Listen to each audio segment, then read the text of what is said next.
Bienvenue à la maison. Nous sommes réjouis de vous partager le message de notre dernière célébration au travers de ce podcast. Bonne écoute!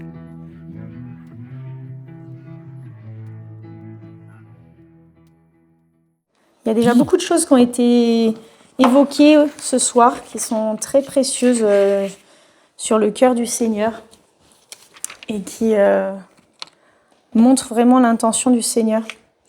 Aude, elle a juste dit une phrase ou deux sur le fait qu'on a besoin de réapprendre l'amour.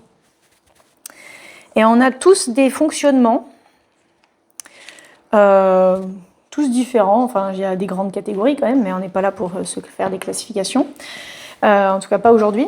Des fonctionnements qui font que c'est pas hyper toujours facile d'être aimé. On a plusieurs fois parlé de l'amour dans les dernières semaines.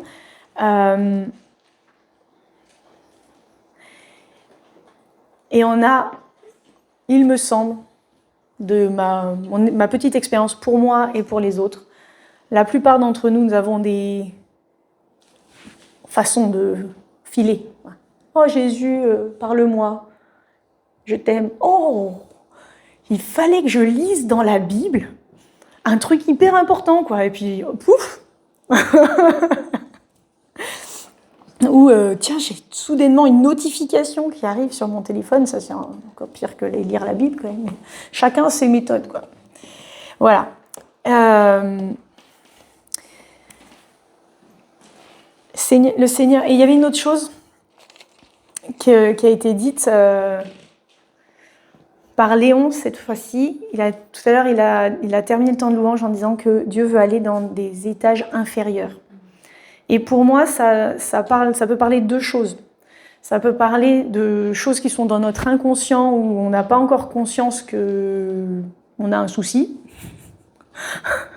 Vous savez, il y a plein de fois où les autres voient qu'on a un problème, nous on ne le sait pas. C'est pas encore remonté. Et des fois, le Seigneur, voilà, il veut venir nous toucher et nous dire je t'aime dans cet endroit-là, est-ce que je peux y jeter un coup d'œil? Ça peut vouloir dire ça, ou aussi ça peut vouloir dire quelque chose de beaucoup plus basique, de beaucoup plus... C'est pas quelque chose qui demande vraiment d'aller creuser ou fouiller, dans tous les cas c'est le Seigneur qui le fait, mais je veux dire c'est beaucoup plus basique dans notre vie chrétienne, et ça peut parler de l'esprit, du fait qu'en fait on est des êtres avec un esprit, mais on a très peu l'habitude de fonctionner avec notre esprit. Et je vais intervertir des choses que j'ai dans l'ordre, mais on a un modèle dans le ciel et sur la terre qui a été donné par Dieu à Moïse, qui est le modèle du tabernacle. Est-ce que tu peux mettre la photo, s'il te plaît? Alors, le tabernacle, c'était le lieu dans le désert que Dieu avait demandé à Moïse de construire pour rencontrer le peuple. Et donc il y a énormément de choses à dire qu'on ne va pas dire, voilà. Et puis que de toute façon vous retiendrez rien du tout quasiment. Moi j'ai fait 10 ans d'école Melchisédek et puis c'est que vers la fin que j'ai compris. Voilà. Donc des fois il y a des choses, c'est un peu abstrait, on n'est pas juif forcément, donc il y a plein de trucs, ça nous passe un peu... mais déjà il y a quelque chose d'hyper important. C'est que Dieu donne des modèles un peu en trois, souvent par trois. Et... nous, on est corps, âme et esprit. Et Dieu donne un modèle de tabernacle qui est avec la cour, ou le parvis, moi je préfère appeler ça le parvis. Le parvis, c'est la cour extérieure. Le lieu saint, c'est ça. Et le lieu très saint, c'est ça.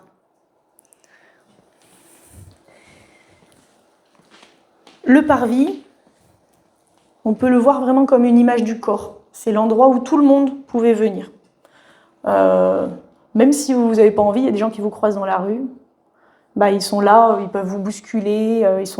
Voilà, il y a plein de gens qu'on côtoie dans le travail, c'est pas nos amis.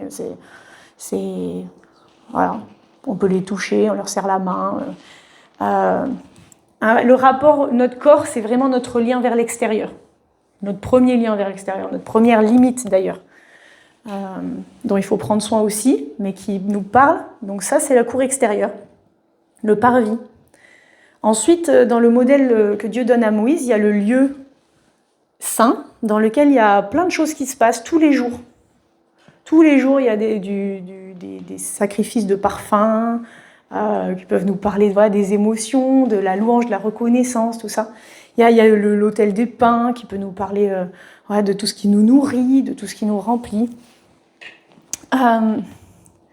Ce lieu saint, dans ma compréhension, c'est notre âme. Et c'est là où il y a nos émotions, notre volonté, c'est là où on est dans l'intellect, on réfléchit les choses, c'est le lieu où on a notre façon de réfléchir, nos positionnements. Voilà. Et c'est un lieu intérieur. Mais il y a un lieu encore plus intérieur. C'est le lieu très saint.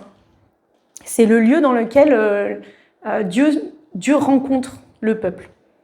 Et à l'époque, il n'y avait que le souverain sacrificateur, donc au milieu du peuple, il y avait une tribu qui faisait le service au temple. Au milieu de cette tribu qui faisait le service au temple, il y avait une tribu qui faisait vraiment, vraiment le service au temple. Et oui, il n'y avait qu'un souverain sacrificateur qui avait le droit, une fois par an à Yom Kippour, de venir ramener du sang sur l'autel. On appelle le propitiatoire en français, c'est nul comme traduction. C'est le trône de grâce. Propitiatoire, ça vous dit rien. Si je dis le trône de grâce, tout de suite, ça donne plus envie quand même. Venez au propitiatoire. Ok, en français courant, venez au trône de grâce. Donc le souverain sacrificateur, une fois par an, après avoir été là, une fois par an, seulement, il pouvait passer le grand voile et rentrer. Et c'était vraiment cette image du fait que la présence de Dieu, l'intimité avec Dieu, était précieuse, qu'il y avait besoin du sang pour faire ça. Après, il y a d'autres modèles de temples, quand même avant que tout ça soit mis en place, quand même, il y a Moïse aussi, il allait dans le temple et il revenait, la gloire était sur lui. Il y a David qui a fait un tabernacle qui était un peu à côté du temple, une fois que c'était en dur, où l'arche était là, parce que ça c'était l'arche, le trône de grâce c'est l'arche, tout ce qui est en haut là. Bref, mon point, c'est qu'on a un esprit, que ce lieu est hyper important, et que parfois, on ne sait même pas qu'il est là, derrière un gros rideau. Des fois, on vit avec, parce qu'on est quand même un être spirituel, donc il est là quand même. Mais nous, on ne sait pas faire la différence entre ce qui est de l'âme, de l'esprit. Nous, on ne sait pas trop différencier, des fois d'ailleurs c'est assez flou, mais une fois que vous êtes dans l'esprit, des fois vous savez que ça c'est dans l'esprit. Par exemple, moi, des fois, je suis dans la rue, il y a certaines personnes, je les trouve moches. De base, je ne suis pas quelqu'un qui va trouver les gens moches, vous voyez ? Mais je sais pas, il y a un truc, tout à coup, je vois sur la personne quelque chose qui n'est pas physique. Mais moi, je pourrais le dire, oui, c'est parce qu'elle est comme ça. Pas du tout. En fait, c'est pas que je la trouve moche. C'est que dans l'esprit, cette personne dégage un truc qui vient me heurter. Et ça me le fait jamais dans l'église avec des gens qui sont croyants. Ça me le fait jamais. Parce qu'il y a quelque chose que les gens dégagent spirituellement qui peut venir nous heurter. On dit, oh, ça me heurte, ça vient contre eux. Parce qu'on n'est pas fait pour ça. On est fait pour le beau, on est fait pas pour l'oppression, on n'est pas fait pour les choses démoniaques. Donc quand ça vient nous heurter, il faut se dire, qu'est-ce qui se passe ? Et quand on est dans l'esprit, dans la relation avec le Seigneur aussi, des fois, on n'est tellement pas bien, on veut passer du temps avec le Seigneur, c'est un monologue de nos émotions, aucune condamnation, hein, je suis exactement pareil que vous. Et là, on est dans l'âme, on se répand, on se répète, on se répète. On n'est pas dans l'esprit. Et des fois, on est touché, même qu'on ne va pas bien, tout à coup, on est touché par le Seigneur, ou on lui laisse, on ne sait pas, au milieu de nos plaintes. Des fois, c'est plus facile que d'autres. Tout à coup, on touche un lieu où il n'y a rien qui manque, où tout va bien, où c'est la paix, le shalom est là. Et là, on sait que c'est dans l'esprit. On a traversé le voile, on est de l'autre côté. Parce que nos émotions, elles pourraient toujours être là, la situation n'a pas changé. Mais tout à coup, la paix vient. Et tout est différent. Donc on va apprendre à fonctionner davantage avec notre esprit. Il y a un verset que je n'ai pas cherché d'ailleurs qui dit « Si vous vivez par l'esprit, marchez par l'esprit ». C'est-à-dire qu'il y a une vie en nous qui est là, mais des fois on ne marche pas par l'esprit. Parce qu'on n'a pas appris. C'est comme, j'ai des muscles, mais si je ne vais pas faire de sport, je ne les utilise pas. Et le jour où il faut les utiliser, je ne sais pas les utiliser. Et après, je vais dire, est-ce que tu peux m'aider à porter tel truc ? C'est pareil pour beaucoup d'entre nous, c'est qu'on ne sait pas porter les choses spirituellement. Et après, on va demander aux copains de porter les choses spirituellement à notre place. J'ai une grosse attaque, je fais ci, je suis dans la galère. Alors, je ne dis pas que c'est mal de demander de l'aide aux copains, on est beaucoup plus forts ensemble. Mais il y a une maturité dans la vie du chrétien qui doit venir, où on dit, en fait, je sais que pour l'instant, j'ai encore besoin de demander de l'aide pour ça, mais je sais aussi que ce n'est pas quelque chose qui devrait être OK dans 10 ans. Tout le monde doit grandir à la stature de Christ. On est tous appelés à ça, et ce sera super. Et on se réjouit de voir chacun grandir et devenir mûr, et devenir quelqu'un qui sera un arbre sous lequel les autres vont venir se reposer. Et c'est l'espérance qu'il y a pour chacun qui, pour l'instant, est un peu en peine. Il y a une maturité, une progression de porter les choses dans l'esprit et de devenir, comme nous on trouve un lieu de repos en Jésus, de devenir nous-mêmes le lieu de repos pour l'autre.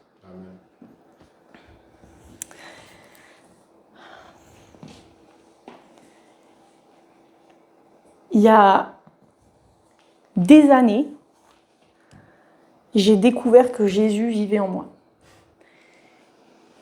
Mais j'avais donné ma vie à Jésus beaucoup d'années avant ça. Je suis d'une famille chrétienne, j'ai aimé Jésus depuis que je suis enfant, je voulais servir le Seigneur. C'est que j'ai fait l'école Melchisédek, j'ai appris à prophétiser sur les gens, Jésus vivait en moi, il était là. Mais moi, je ne le savais pas. J'avais un modèle de vie avec Dieu, comme ça, de l'Ancien Testament, le voile déchiré. De temps en temps, Dieu pouvait me parler. Si j'avais fait tout ce qu'il fallait là, je pouvais enfin toucher la présence de Dieu. Si j'avais pas lu ma Bible dans la semaine, moi j'étais au lycée, je vois mes filles là, je travaillais dur, hein. À 11h30, j'étais sur mes devoirs de physique parce que le lendemain j'avais un contrôle. À 5h30 le matin, je me forçais à me réveiller pour lire ma Bible, parce que sinon j'étais pas une bonne chrétienne. Bon, je ne sais pas si cette génération est vraiment soumise aux mêmes soucis. Mais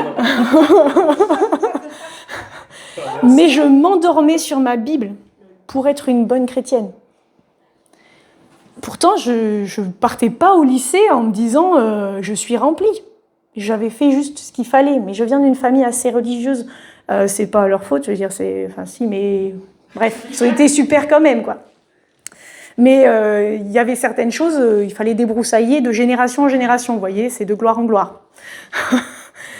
Merci Seigneur pour mes filles, elles ont appris que Jésus vit en elles avant d'avoir 25 ans, tu vois. Après 20 ans de vie chrétienne, tu vois. Bref, il fallait pour que j'entende Dieu, un temps de louange. S'il n'y avait pas un temps de louange, j'entendais jamais Dieu. Mais c'était pas encore toutes les semaines, hein. C'était de temps en temps, parce que quand j'entendais Dieu, un dimanche matin, dans la louange, tout à coup, je touchais que Dieu, même dans l'esprit, je sentais que j'étais dans ce lieu où tout est différent. La semaine d'après, au culte, je me disais, je ne vais pas pouvoir être bénie comme ça toutes les semaines. Je veux dire, Dieu n'est pas quand même si présent. Il y avait beaucoup de choses dans ma tête qui faisaient que je ne touchais pas Dieu.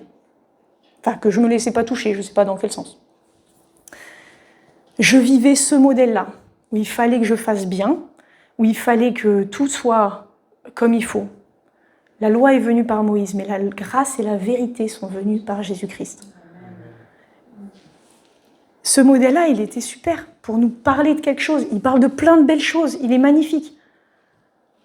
Mais d'année en année, de génération en génération, on est devenu tellement religieux.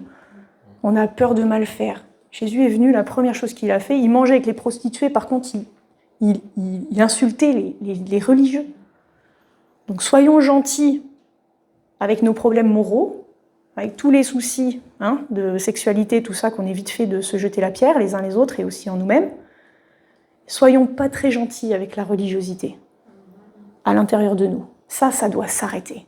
Tout ce qui dit « je ne suis pas capable d'entendre Dieu, Dieu ne peut pas habiter en moi parce que je suis trop sale, c'est pas pour toutes les semaines, ça marche pour les autres, pas pour moi, je ne suis pas assez, j'ai trop, blablabla », tout ça, ça doit s'arrêter.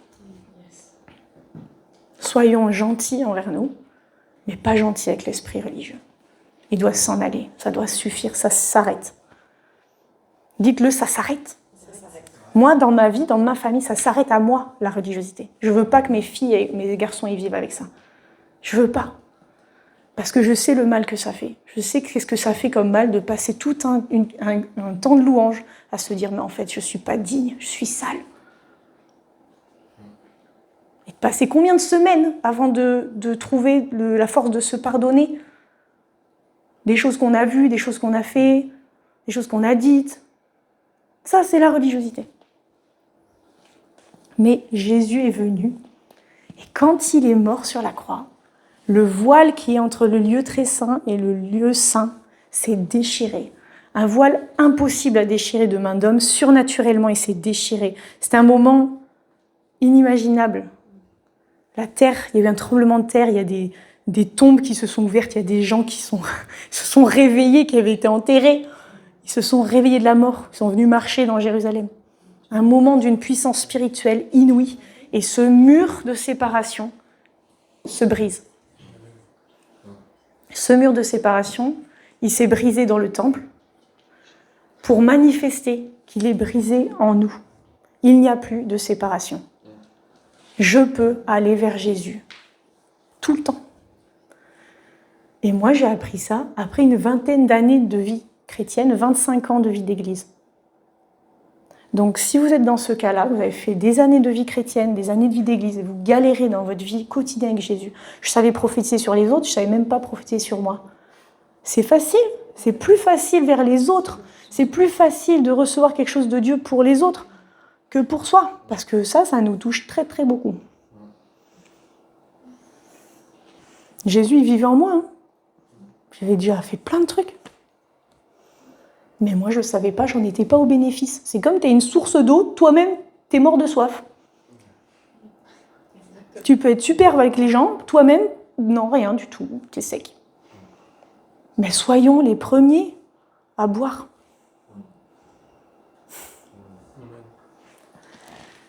Ce chemin, Jésus, il l'a fait dans les cieux aussi. Il dit qu'il a traversé. Il a tout nettoyé, tout purifié. Dans le ciel, on est agréé, accepté, on est les bienvenus devant le trône de grâce qui est dans le ciel. Parce que quand Dieu a donné ce modèle-là à Moïse, c'est parce que dans le ciel, il y a quelque chose qui ressemble à ça. Alors, il n'y a pas des gros rideaux rouges. C'est dans l'esprit, donc c'est tout différent. Mais il y a quelque chose qui ressemble à ça. Et Jésus, il l'a fait, il a traversé et il est allé s'asseoir sur le trône de grâce. C'est lui qui détient les clés. C'est lui qui décide. Et nous, on est assis en lui sur le trône de grâce. C'est fait. Tu es en lui sur le trône de grâce. Tout ce que tu fais dans la semaine, là, toutes les galères que tu as, tout ce que tu te dis, oui, je ne suis pas un bon chrétien, tous les problèmes moraux, sexualité, mensonges, tout ça, ça n'enlève pas ta dignité à être sur le trône de grâce. Tu peux galérer. On galère. L'humanité, dans l'humain, on galère. Dans l'esprit, on est glorieux. Amen. Dans l'esprit, on est glorieux. Alors, apprenons qui on est dans l'esprit. On est glorieux. Le voile est déchiré pour qu'on découvre à l'intérieur de nous ce dont on parle, que Léon a prêché la semaine dernière, sur la parole. Je veux quand même le noter qu'en quelques jours, dans notre cercle, il y a eu 4 personnes qui ont prêché exactement le même sujet. À l'ACT, ici dans la même journée, quelques jours avant, encore quelques jours avant, quelqu'un m'a envoyé un podcast, c'était exactement la même chose. Il y a une intention du Seigneur. Et je remercie Léon et tous ceux qui ont prêché là-dessus, de comment ils ont écouté le Seigneur. Une intention du Seigneur de dire, il faut se repencher sur la parole. Il faut se repencher sur qu'est-ce que ça change, sur l'obéissance. J'ai tellement aimé, Léon il a dit un truc, je ne sais pas si par rapport à l'esprit religieux. Ça, moi j'aime bien ça, quand ça dégomme l'esprit religieux. Voilà. Il a dit, par rapport au passage de Jacques qui dit qu'il ne faut pas être oublieux de la parole, mais qu'il faut avoir plongé ses regards. Il a dit, toi tu galères parce que tu trouves que tu n'es pas obéissant, mais d'abord plonge tes regards. Viens plonger tes regards. Parce que nous, quand on a un problème, on est tellement fixé sur notre problème qu'on oublie que la solution est juste à côté. En fait, on regarde le problème. Regardons la solution et le problème, il va pâlir, il va diminuer énormément. Et ça, j'ai aimé. On est là à dire ça, j'ai ça comme problème dans ma vie, je suis trop colérique, je tombe toujours dans les mêmes trucs, j'ai aucune stabilité, j'ai ça. Jésus ne dit pas ça de toi. C'est pas du tout son opinion sur toi. Si tu regardes les mensonges que l'ennemi dit sur toi, bah tu vis en fonction de ces mensonges. Si tu regardes ce que Dieu dit sur toi, et ça tu peux le savoir quand tu te connectes dans l'esprit, et là tu peux savoir ce que Dieu dit sur toi. Je ne sais plus quelle heure il est. Voilà. J'ai combien de temps ? Encore 15 minutes ? Oh, waouh ! Tranquille. Tellement habituée de dépasser que j'essaye de... Ouais. Oui. Je voulais relire 2 citations de Saint Augustin, qui sont super, qui nous montrent que le problème n'est pas forcément de cette génération. On va toujours trouver, c'est la faute des réseaux sociaux, on est comme ci, on est comme ça, de tout temps en fait, parce que Saint-Augustin, je ne sais plus en quelle année c'est, mais c'est un truc de fou, c'est très loin, c'est marqué dans la citation, je pense, l'année en laquelle ça a été écrit, non, voilà, ben, je ne sais plus, voilà. Mais ça fait très longtemps que ça dure, cette histoire. Ouais, c'est ça. Oui, c'est ça, c'est les premiers... Alors, Saint-Augustin. Vous savez que vous êtes tous saints ici, devant le Seigneur. Voilà. Et même Élie qui a arrêté le ciel, il a marqué que c'était un homme de la même nature que nous, dans l'esprit, un saint, un homme de foi, un homme incroyable. Oui, et nous aussi. Tard je t'ai aimé, beauté si ancienne et si nouvelle. Tard je t'ai aimé, mais quoi ? Tu étais au-dedans de moi, et j'étais moi en dehors de moi-même. Et c'est au dehors que je te cherchais, je me ruais dans ma laideur sur la grâce de tes créatures. Tu étais avec moi et je n'étais pas avec toi, retenu loin de toi par ces choses qui ne seraient point si elles n'étaient en toi. Tu m'as appelé et ton cri a forcé ma surdité, tu as brillé et ton éclat a chassé ma cécité, tu as exhalé ton parfum, je l'ai respiré et voici que pour toi je soupire. Je t'ai goûté et j'ai faim de toi, soif de toi. Tu m'as touché et j'ai brûlé d'ardeur pour la paix que tu donnes. On peut tous, avec un langage différent, s'approprier ce texte. Dieu est en nous et nous, on n'y est pas. On est à l'extérieur. Et je me prêche à moi-même. J'ai goûté depuis longtemps maintenant comment il est bon. Depuis l'enfance, en fait, j'ai goûté comment il était bon. Mais je ne savais pas que le chemin était ouvert. Et même depuis que je sais que le chemin est ouvert, ça n'empêche pas que je lutte avec le fait d'être à l'intérieur de moi. Je me prêche exactement à moi-même. C'est tellement facile d'être à l'extérieur de nous. Est-ce que tu peux mettre la deuxième, s'il te plaît ? Merci. J'ai erré, Seigneur, comme la petite brebis perdue, en te cherchant au dehors, par d'habiles raisonnements, alors que tu es en moi. J'ai beaucoup peiné à te chercher en dehors de moi, alors que si je te désire et si je soupire après toi, tu as ta demeure en moi. J'ai parcouru à ta recherche les rues et les places de la cité de ce monde. Je ne t'ai point trouvé parce que je cherchais malaisément au dehors ce qui était à l'intérieur de moi. Il avait compris. À nous de suivre ça. Et moi, ces passages, ils me font penser au prologue de Jean, à Jean 1, que Léon a lu aussi la semaine dernière. Ça parle, Jean 1, on peut le lire comme la lumière extérieure, la lumière de Dieu qui vient dans le monde entier. En lui était la vie, et la vie était la lumière des hommes. La lumière est venue, et les siens ne l'ont pas reçue. Vous voyez, ça peut être, c'est pour les Juifs, Jésus est venu dans le monde, les siens ne l'ont pas reçu, mais il y a plusieurs niveaux d'interprétation aux paroles bibliques. Donc on peut le revoir comme ça. On peut le voir aussi d'une façon spirituelle seulement. La lumière vient dans le monde et nous, on est là, non, non, non. Le monde entier refuse la lumière. La lumière, ça fait mal, hein, au départ, si on s'arrête à ça. Mais on peut aussi voir ça comme quelque chose de très profondément intérieur, Jean 1. La lumière est là. La parole s'est faite chair. Elle est venue demeurer parmi les siens. Mais on ne la reçoit pas. Elle est là déjà, mais on ne la voit pas, on ne la sent pas, et on la rejette des fois. Cette lumière était la véritable lumière qui, en venant dans le monde, éclaire tout homme. Elle était dans le monde, et le monde a été fait par elle, et le monde ne l'a point connue. Est-ce que tu peux prendre ça pour toi? Cette lumière était la véritable lumière qui, en venant dans ma vie, éclaire mon cœur. Cette lumière était en moi, et j'ai été fait par elle, mais je ne l'ai point reçue. Il y a tellement en nous, mais tous les humains, en fait, toute l'humanité porte ce souffle de vie à l'intérieur. Tout le monde a un esprit avec un trône de grâce accessible. Il suffit de dire Jésus, et on y est. Ça ne veut pas dire qu'il n'y a pas l'esprit qui est déjà actif, l'esprit est déjà actif, mais des fois on dit l'esprit il est mort si on n'est pas à Jésus. Il n'est pas mort dans le sens inactif, il est mort dans le sens biblique. Ça veut dire pas connecté au divin, mort.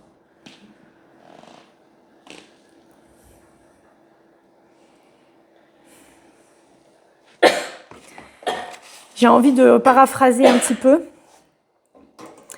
Et j'ai écrit ça, la parole éternelle s'est incarnée pour nous rejoindre dans notre humanité et nous réouvrir le chemin pour la retrouver en nous. Je le redis, la parole éternelle s'est incarnée pour nous rejoindre dans notre humanité. On avait besoin de voir un homme qui soit comme nous. Et pour nous réouvrir le chemin pour la retrouver ensuite en nous. Jésus n'est plus incarné en chair maintenant, sur la terre. Mais il a ouvert le chemin pour qu'on trouve cette lumière-là à l'intérieur de nous. Et c'est ça le message de Christ. Que dans l'humain, il y a un lieu de connexion avec le divin. Et que ça change tout. Notre esprit, c'est tellement précieux. C'est l'endroit où tout se passe. Parce que c'est de cet endroit, si on apprend à vivre de cet endroit, que tout est transformé. C'est l'endroit depuis lequel on peut penser comme Jésus, on peut marcher comme Jésus, on peut avoir autorité comme Jésus. Si ce n'est pas dans l'esprit, on n'a pas autorité.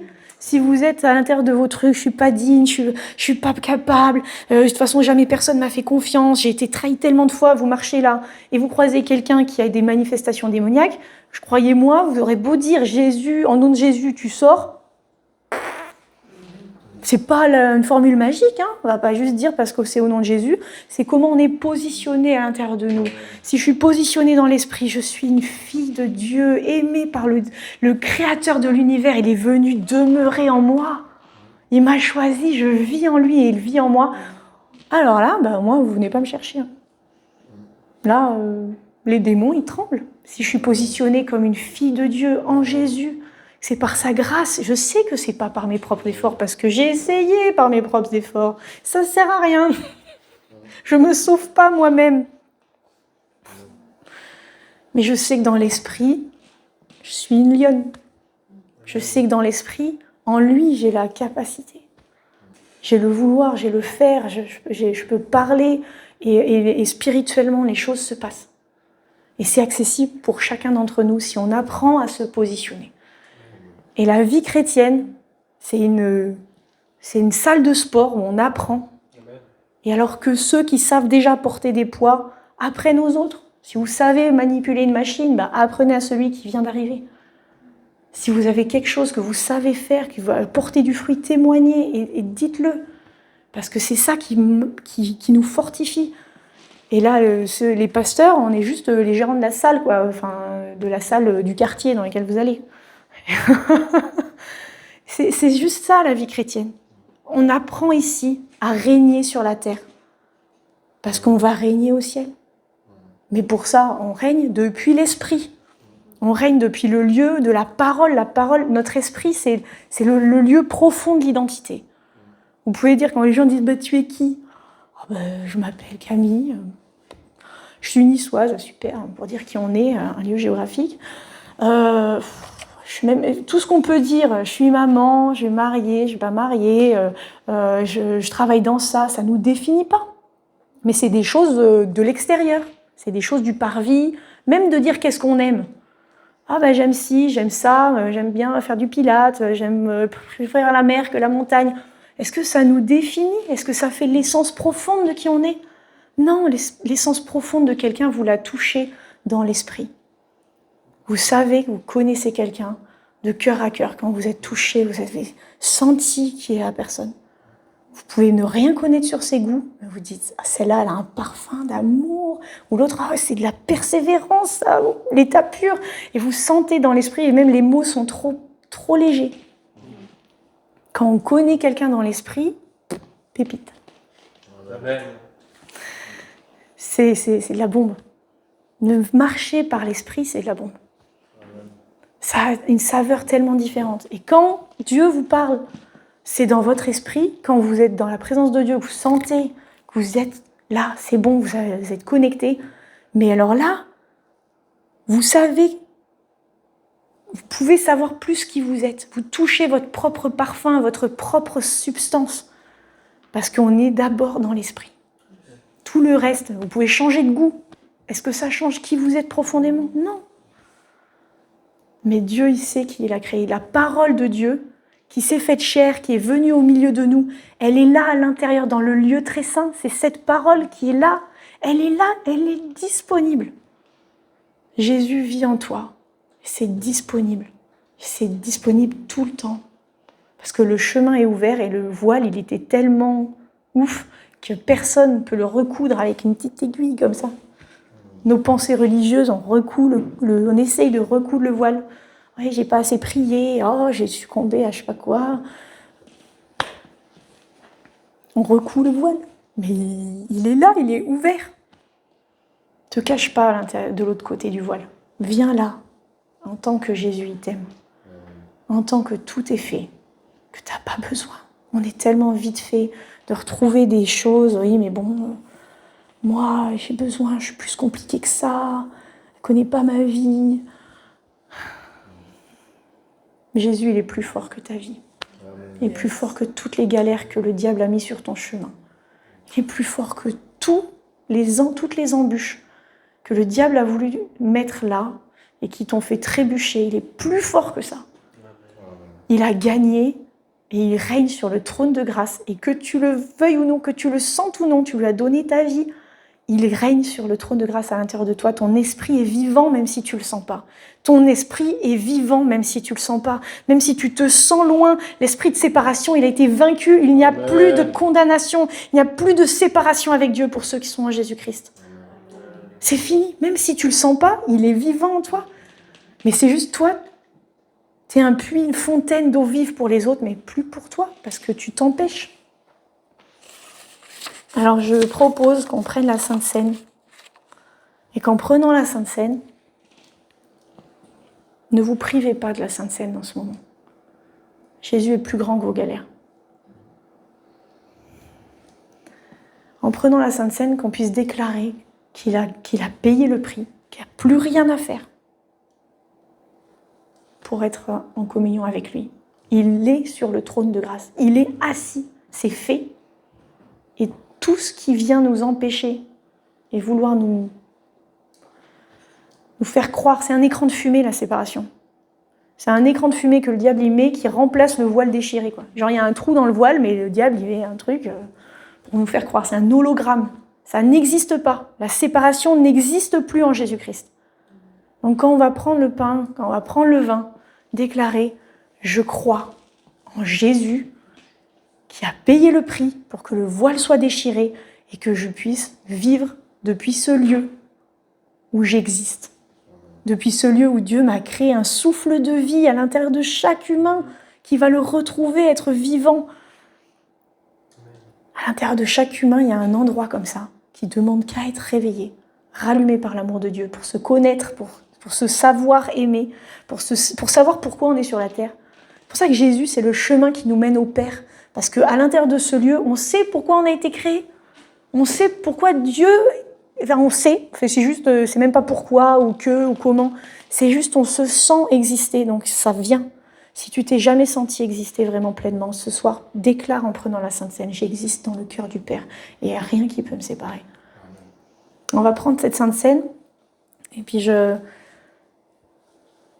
vous encourage en le prenant, je vais déclarer, puis peut-être même David, Aude, Léon, si on peut prier ensemble, vraiment pour proclamer la victoire de Jésus. Il n'y a plus de séparation, c'est fini. Et je sens qu'il faut que ce soit dans l'autorité, qu'on soit plusieurs à prier pendant ce temps. Et puis vous pouvez dire, Jésus, tu vis en moi et je vis en toi. Jésus, je vis en toi et tu vis en moi. Si on peut ramener déjà la Sainte Seine. Merci.